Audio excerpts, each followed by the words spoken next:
Når du har strikket det antal centimeter rib, som opskriften angiver, så skal du til at strikke tern. Og det gør du ved at starte med at strikke retmasker i så mange gange, som opskriften angiver.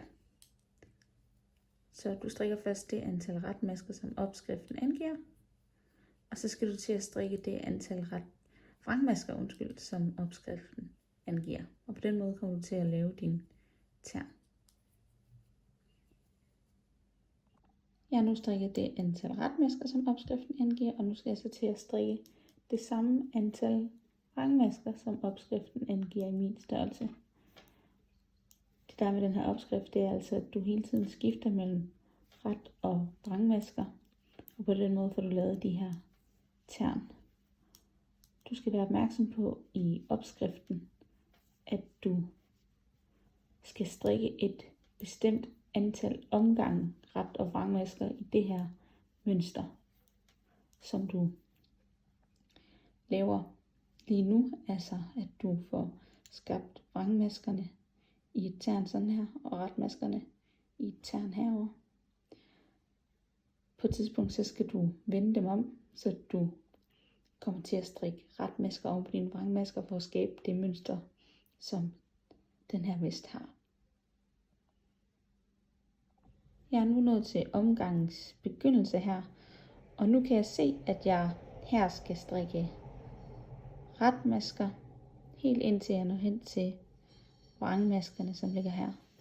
Og måden hvorpå du altså kan genkende, om du skal til at strikke retmasker, det er altså, når du kommer til de her retmasker, som har de her V'er,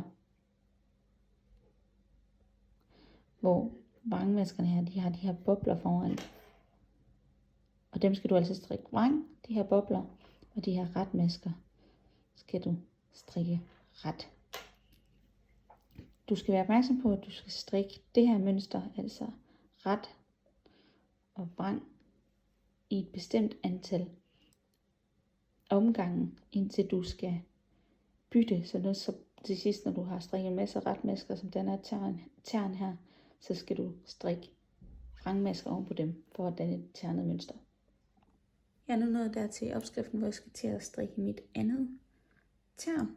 Så jeg skal til at strikke vrangmasker, der hvor jeg har strikket retmasker og retmasker oven på vrangmaskerne.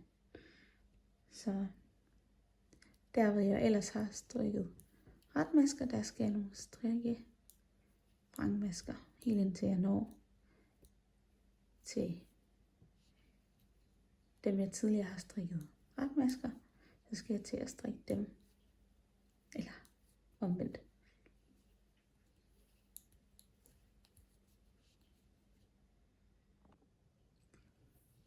Jeg vil nu vise, hvordan man gør.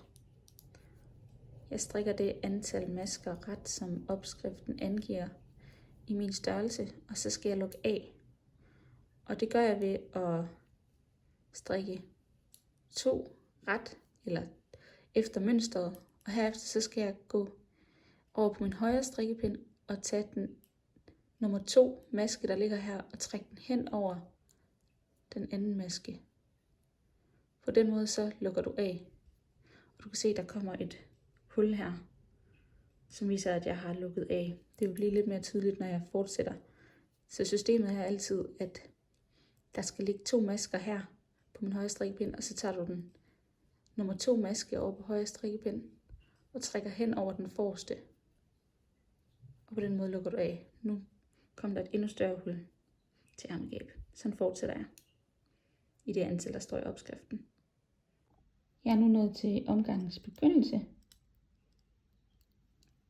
Og nu står der i opskriften, at jeg skal fortsætte hen til mit ærmegab. Så det gør jeg. Nu skal opskriften deles i for- og bagstykke, så du skal til at strikke frem og tilbage.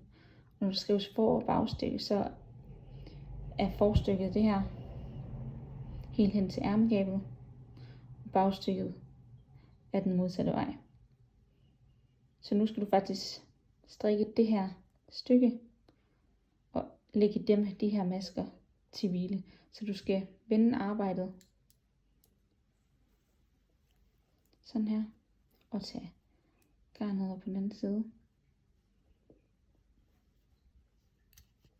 Og nu skal du også ikke længere strikke rundt, du skal strikke frem og tilbage, så nu strikker du hen til det næste ærmegab.